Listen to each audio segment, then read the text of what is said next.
PMAC Movies back for another PMAC Movies reviews video for the fans. Because the fans are the only ones that just don't care only about the haul videos. So, I got some coffee here. It is actually already brewed. Hopefully, I got it on the little thing that you keep it warm. Hopefully, I don't use it too much for like a single serve cup of coffee. But hopefully it keeps it warm so I can drink and enjoy that here for the video. Kick back, relax, drink your own favorite beverage, whether it be coffee, tea, water, soda, whatever. Hopefully something healthier than soda. Same thing I said in the last video. So I do have a stack. I don't have a physical copy out of everything that I'm showing off in this video. I kind of just grab what was quick. But the cool thing is now I can really keep track of the movies I watch through the Letterboxd app. So that is very effective, and I'm actually going to pull that up on my main phone that I use here. So let's see. Alright, so I'm going to pull up Letterboxd. I do want to say I made a PMAC Perspective video yesterday. If you haven't subscribed to that channel, PMAC Perspective, I'll make sure I put I could put a link in the description of this video. And this is a movie channel. There's not a ton of people who go there to hear about my thoughts on things, but if you like the old PMAC Coffee Talk videos and things like that, check it out. Leave me some feedback. I haven't really paid a whole lot of attention to or groomed that channel, so it hasn't really grown or anything like that. But go check it out. Give it a thumbs up if you're interested in that sort of thing, and leave a comment, or else I'm really not going to be focusing on making many of that type of video. I do want to say, as far as TV shows, I've been watching a lot of Star Trek Deep Space Nine, which is really good, good character development and everything like that. So that's probably the main thing that me and Charmy been watching. We watched that one together. So I've been watching a lot of that, but I have been able to watch movies as well here. So we'll kind of take a look and go over some stuff. I actually watched quite a few movies. I wasn't sick, but I was having a lot of digestion issues, gas, and some chest pain and some other pains and some issues with that. So I tried to eat very minimally and stay in bed and not really exert a lot of effort. So I was pretty much just staying in bed watching movies. But let's take a look here. First, let's take a look at the coffee. So we got, again, it's like that mixture I showed yesterday where it's got regular coffee, regular organic coffee, and then some of the mushroom extract. Alright, so here we go. We got a little yellow mug here, nothing special. I actually almost bought some TJ Maxx had some, a pack of The Office themed mugs, but they were kind of cool. But first of all, I didn't really need that many. The size of the mugs, they were kind of small, which may or may not be a bad thing. Sometimes I like to have a smaller one. And I just didn't want to pay that much money for mugs. I'm the type of person that can have a real simple one, and I don't need a themed mug or whatever. It would be cool to kind of have some office mugs, but I didn't need that many. So we'll see. Maybe eventually I'll, because I do like The Office quite a bit. So maybe I'll buy an office mug eventually, but I'm not gonna buy that. It was 5 or 6. I really don't need that many. So let's take a look. Like I said, I grabbed a few off the shelf. Some of these I may have already talked about. I'm not totally sure. I did recently watch a Hamilton Book 1 Giallo. This is a Dario Argento movie. And the whole movie, I'm just, you could tell that the actor who's the detective is Adrian Brody, this character. And then Adrian Brody also plays, it's not really a spoiler, you can like kind of tell right away, I feel like. The killer is also played by Adrian Brody with like shitty makeup. So I'm just thinking the whole time, is this like the detective's like actually the serial killer, or is it like a relative of the brother, or this and that? There's no connection. So it's just Adrian Brody plays the detective and the killer, but there's no connection there. It's just like they had Adrian Brody play the killer for the hell of it. It's really, really weird. I don't really understand it. I think Dario Argento is probably a guy with very, very minimal talent that was just pushed back in the 70s or whatever. You know, he was kind of helped out by whoever. He's probably in some sort of like weird occult groups or something, and they pushed him, but then they stopped helping him out. And it's like, this happens all the time, like John Carpenter, Dario Argento, these guys with these, like, they had all these hits back in the day, and now you watch any of their, like, more recent movies, and it's like, what is this shit? How did this guy ever make a good movie? So I think there was a lot of factors helping them, and when they were putting out, like, good movies, like, it probably wasn't really necessarily them that was the main contributor to making it good. It was just like they got to be the one that was considered the director. But I mean, I just don't understand how they could make such good movies, and then they just, after a certain decade or whatever, it's all shit. I just don't understand how it's possible. If you're talented, like, yeah, I'm not saying every movie should be a masterpiece, but it's just like, good, shit. It's weird. Shouldn't it be like good, somewhat okay, good, oh, this movie wasn't good at all, good, you know, and then kind of like something more like that. But it's weird when it's good, crap. It doesn't make any sense. Let's see how this coffee is.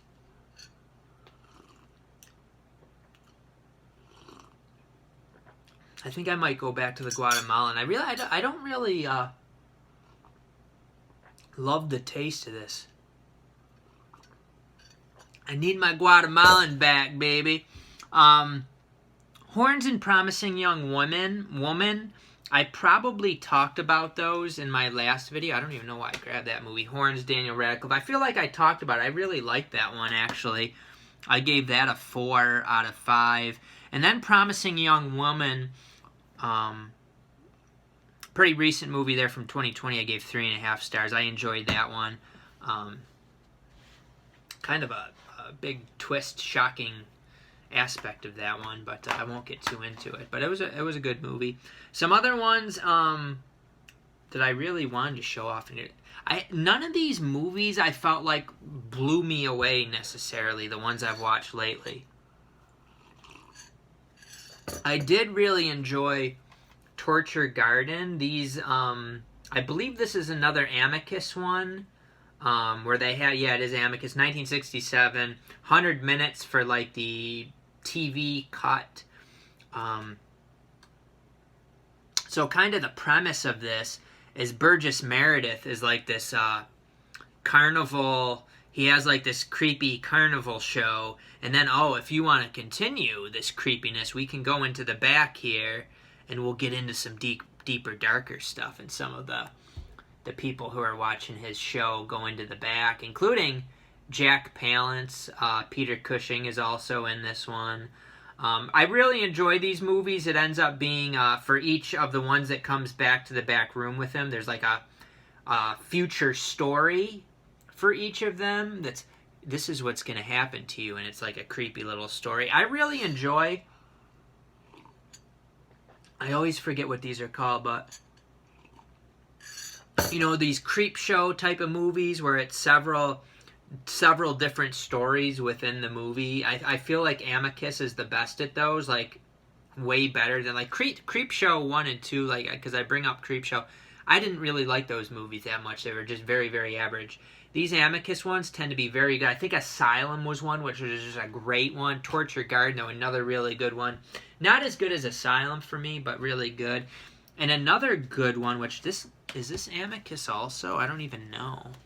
Severin put this one out. What the heck was that? Something just fell over there. You could probably hear it. Hopefully not something important. Yes, this is from legendary Amicus co-founder Milton Subotsky. So I don't know if it was actually Amicus, but it has like that kind of background. The Uncanny. And I may have talked about this in another reviews video, but I wasn't sure, so I just grabbed it.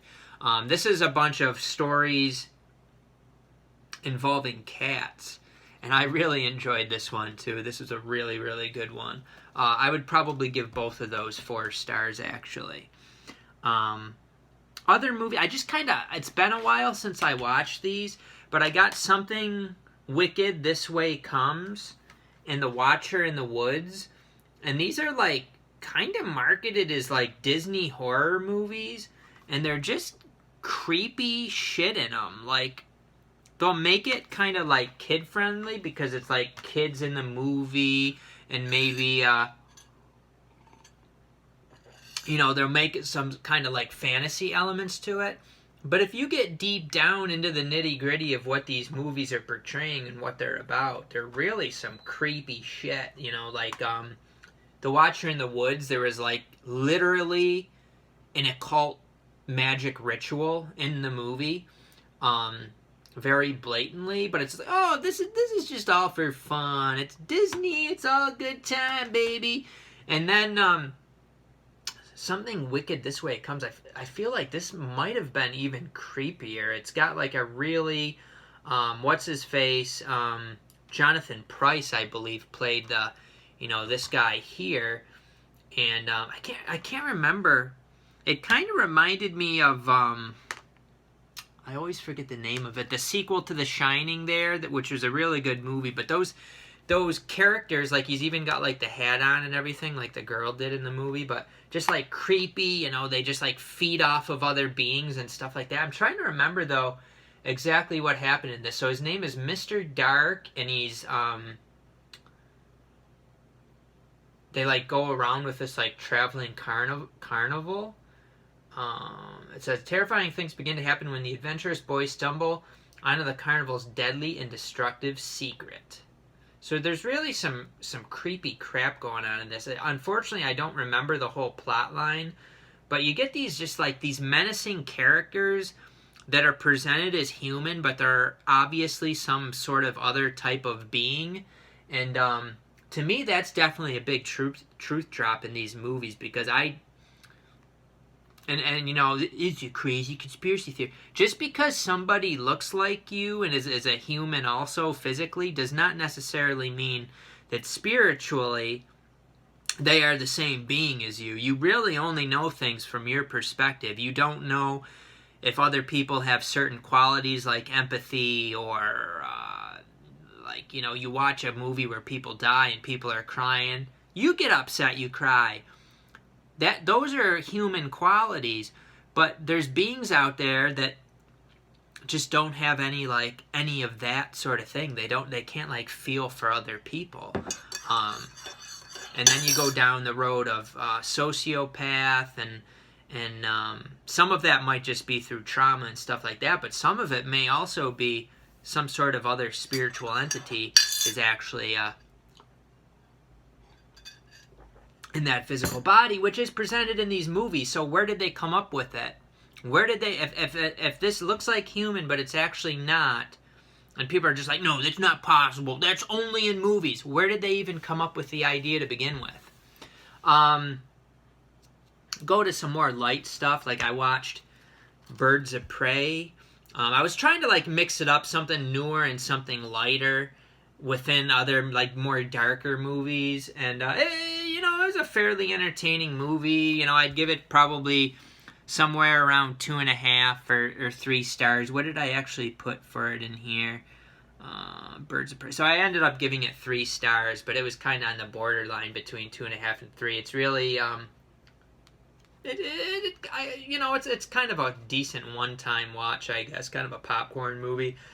We had watched it before when it first came out on video, but I had fallen asleep through a good portion of it, so probably through most of it, actually. So I was able to watch the whole thing this go-round. Some other movies. This is a good one that you can get from Big Lots. Probably one of their better Asian well-go movies that they're carrying here recently. So if you see this, they're getting it in with the Slippy now. First they had non-Slippies. Now they're getting some in with Slippies. Samurai Marathon here. Pretty good movie. There's really like a misunderstanding that happens in this movie, more or less, where it's like the main guy's like a spy, and he thinks that something is going on that isn't actually going on, so he like sends for I guess basically the whole village to get killed, but then he like realizes he made a mistake, and it was a pretty good movie. A nice slipcover, nice like kind of matte slipcover. Up here, it's up here on the Blu-ray, blue up top, it's like a shiny. I actually like that. I like the the look of it. It's simple but nice still. So Samurai Marathon, you should be able to get like a 20% off Big Lots coupon or another coupon. So $5 minus a coupon, you should be able to get this for around $4. That is a beer me. Which reminds me, I remember, I think it was probably 2 years ago, around holiday time, it must probably around Black Friday time, Big Lots did like a nice deal where any of their $5 movies were like $2.88 or something, and their $2.88 movies were like $1.80, something like that. That was pretty cool. I'd like that, but I don't think they've ever done that since then. And sometimes they're do like the buy one, get one half off, but they haven't done that in a while either, that I recall. I just finished watching Mel Gibson and Goldie Hawn in Bird on a Wire. I really don't care for Goldie Hawn. I guess she's okay looking, but she's kind of annoying too, like screaming throughout the movie. And I feel like Mel Gibson would not really have that much interest in her, that type of woman. Mel Gibson's character, I guess I should say. Directed by John Badham. I have to see what else John directed. 1990, 110 minutes. Pretty much just a fun action 90s movie. Pretty entertaining. It also has David Carradine, who plays like the bad guy, coming after Mel Gibson's character, who I think his name is Rick in the movie. He's in like witness protection, and a nice fun 80s kind of soundtrack to this one. It was a Mel Gibson movie that I had never really been exposed to, so I had fun with it to be able to watch it and to be able to enjoy that time period for the first time. A movie from that time period for the first time. Kind of brings me back to the days when movies were more fun, had more heart, more spirit to them. The fun music. The big star Mel Gibson, he's got that screen presence, that confidence, even though I think he's kind of a short little guy, but kind of like Tom Cruise, they have that demeanor about him, that kind of they come across a certain way. So we will continue on from that after a sip of coffee. I should have left it on there so it stayed warm. Let's see, I did watch this one recently, too. I guess yesterday I finished this. Defending Your Life, which is a Criterion. There was a lot of, like, afterlife sort of things to this, so I kind of wanted to watch it. Written and directed by Albert Brooks, who I really haven't seen much Albert Brooks. He is in the newest season of Curb Your Enthusiasm. He was in at least one episode. He was, like, a main character in the one episode. But, it was a decent movie. It ends up kind of weaving some deeper aspects to it as far as the life test of getting over your fears, which I think is a big truth angle to this movie. I think that's a big part of why we're here, is to get over our fears. And with what's been going on over the last 2 years, you can see that most people are failing horribly. Most people can be totally controlled by their fear. They totally cannot think properly once they're in that state. So I think that was really a huge truth aspect to this movie. It is from 1991, 111 minutes. There is also the free-spirited character of Meryl Streep, who's the love interest in this movie, and she's just totally, they're both passed away, and she has no trouble with the judgment, the life judgment, after she passes away, whereas Albert Brooks' character has more difficulty getting through it, and it's more of a debate whether he did get through it or not, whereas Meryl Streep's character, she lived free, she's happy, she's loose. So I really feel like there's a lot of glaring aspects to this movie about kind of a simple way of showing it. You're not really going to get too much depth with like kind of a mainstreamy movie like this, but at the same time, keeping things simple, there can be a lot of truth in just keeping things simple. So, and then I was thinking, they play it like a courtroom, like there's two judges, and then he has his own lawyer, there's a defense lawyer and, the prosecuting lawyer. And I was thinking, is this all just like, when they go into that courtroom, are these really all aspects of like himself, or what are these other beings, these judges and the lawyer? Rip Torn plays his lawyer, so it was interesting just kind of some of the dialogue. And if I went back through it again and watched it, I think maybe there is some deeper meaning. And then, like, Rip Torn, when they go out to eat, they can get whatever they want. He's eating like this kind of gross-looking stuff, and Albert Brooks has his night. He can get it's all the best food in this Judgment City where they're living. It's all, you could get all the best food, delicious. And I'm kind of all over the place, but Albert Brooks is eating this nice meal, and he wants to try what the lawyer's eating, and he tries. He's like, oh, this is horrible. So I'm not sure kind of what the lawyer represents, if it's like an aspect of Albert Brooks himself, like he's kind of, we're judging ourselves in a way, or what it is. But things to think about. They don't just do things for no reason. Holy crap, I've already been talking for almost 23 minutes. I guess we got to get through these quicker.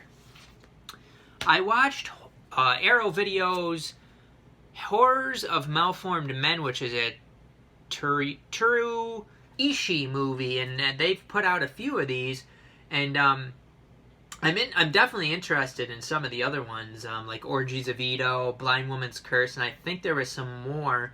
I do have those. But this was a really interesting movie. Pretty unique. I mean, I haven't really seen anything like this.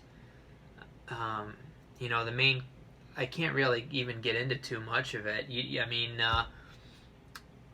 You're not really going to be able to kind of guess what's going on here. You're just kind of like drawn into it and just go with it. It calls it a horror fantasy fiction and a unique oddity of Japanese cult cinema. I gave it, I think, 3.5 stars. I'd have to kind of take a look through it again and kind of figure out kind of the deeper messages of what it is. It's bordering on 4 stars. I definitely think it's one, if you can get it during an Arrow sale for, how much can you, they're kind of more expensive than they used to be with all the shipping and everything else. But, if you can get it for less than $15, and you like Asian movies, Japanese movies, it's one worth checking out.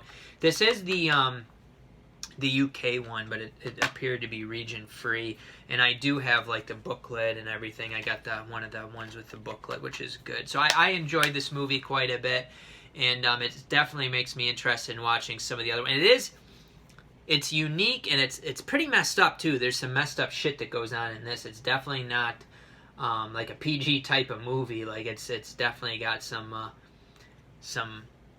It goes pretty far with some of the stuff it portrays in it, but it was a good movie. What else we got here?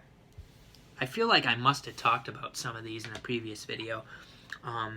This is a Scream Factory one called The Devil Rides Out, starring Christopher Lee. This is like Christopher Lee and some other guy, I forget who it is. They're like they're trying to save their friend who got involved with this like satanic cult.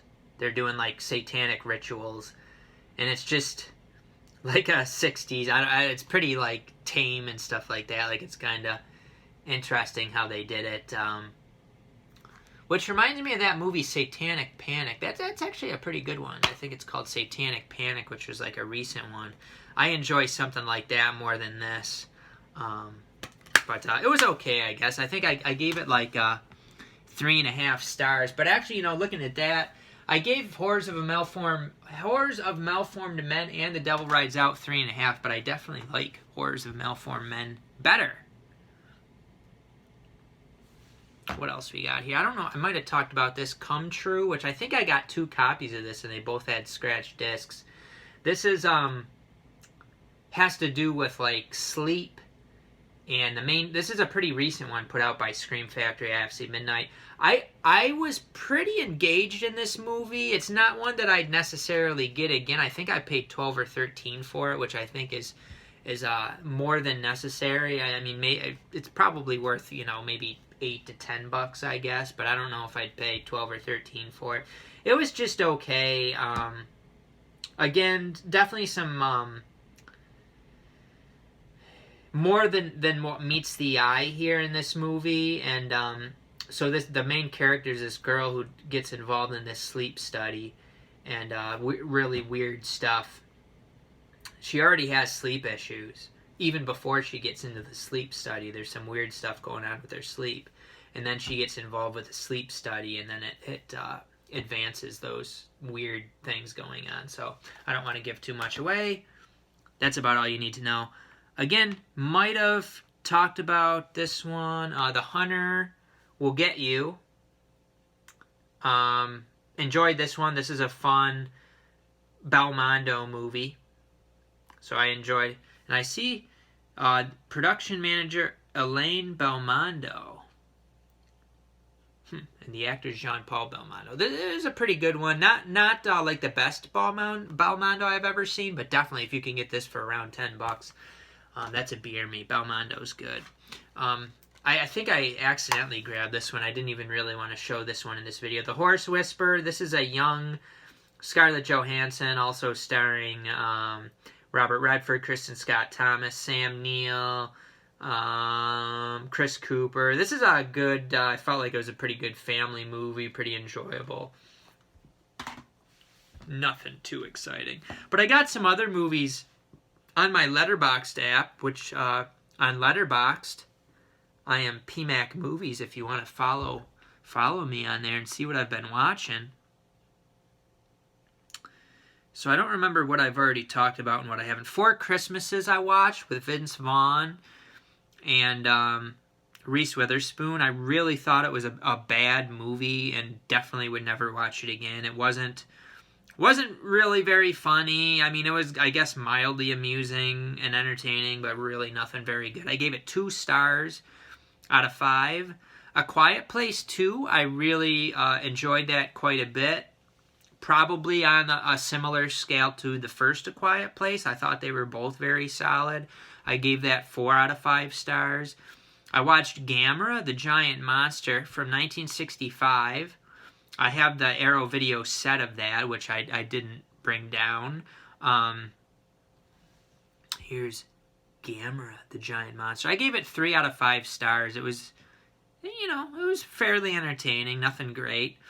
I did enjoy The Face of Fu Manchu, which I got from the Indicator box set, The Face of Fu Manchu. I did enjoy that. Not great, and seeing Christopher Lee as a Chinese guy is pretty interesting.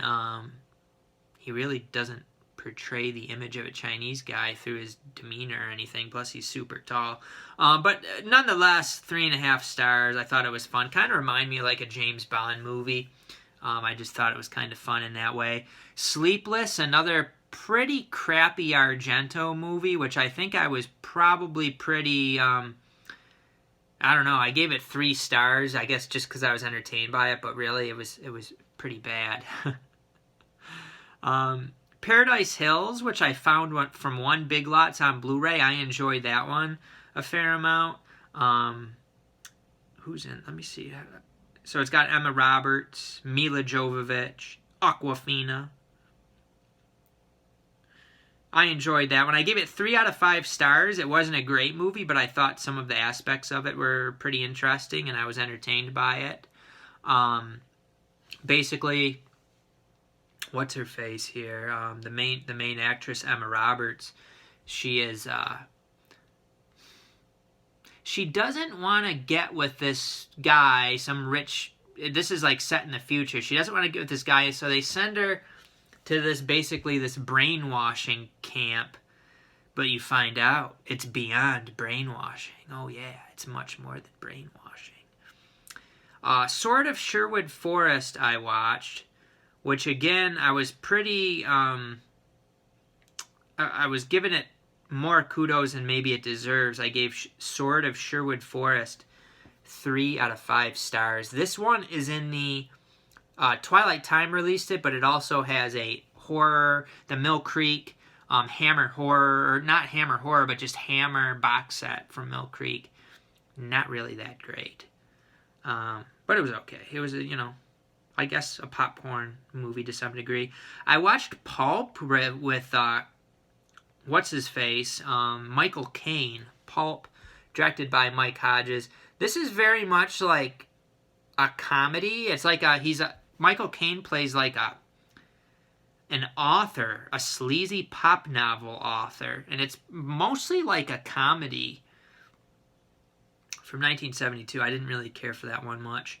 Mortal, I feel like I already talked about, which is a story about the descendants of Thor. I really enjoyed it to the horrible ending. Without the horrible ending, it would have gotten a 4.5. I gave it a 3.5 stars. Who Framed Roger Rabbit, I gave 3.5. That was like a childhood favorite.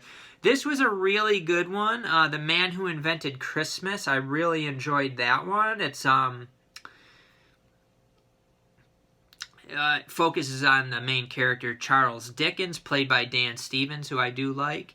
And he's going through his making of the a Christmas Carol. So it's kind of like he's seeing it, and it's kind of like things are playing out in his life too, and I thought it kind of weaved it together very well. Scrooge is played by Christopher Plummer. I really enjoyed the movie and plan on getting a physical copy here at some point. I liked it so much. Arch Enemy I talked about in a haul video. It was pretty good for an indie movie. I gave it 3 out of 5. Nothing great. Venom, Let There Be Carnage, I gave it 2.5 out of 5. I like Tom Hardy and everything, but here's the new one.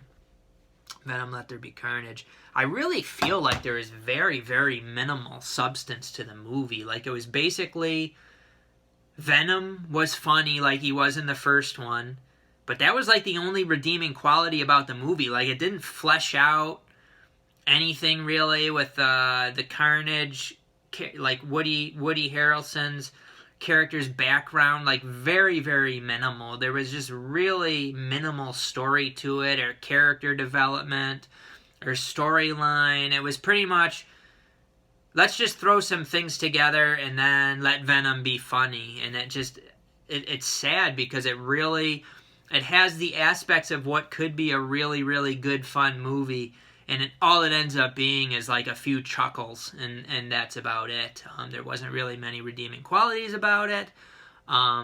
And I actually pre-ordered the 4K from Target, which I still haven't gotten, and it was like the release date was last Tuesday. But I'll probably just return it after I get it, because even though it was buy two, get one, it was a good deal. It's like, this movie is definitely not worth it. It's worth, I don't know if I'd even pay $8 for the Blu-ray. I mean, $10 for the 4K with the code. That might even be too much. It's just not very good. Really kind of a shame. But that's it. 35 minutes, that's pretty good for this. Take a look in the description section for ways that you can help out the channel. If you do enjoy these, if you get some value from them, any support that you can give would be very much appreciated. It definitely, thumb it up. Leave me some feedback. If I don't get any feedback or anything, there's really, it gets to the point where, like, why am I wasting my time with this? So, just keep that in mind. And, we'll see you next time on PMAC Movies.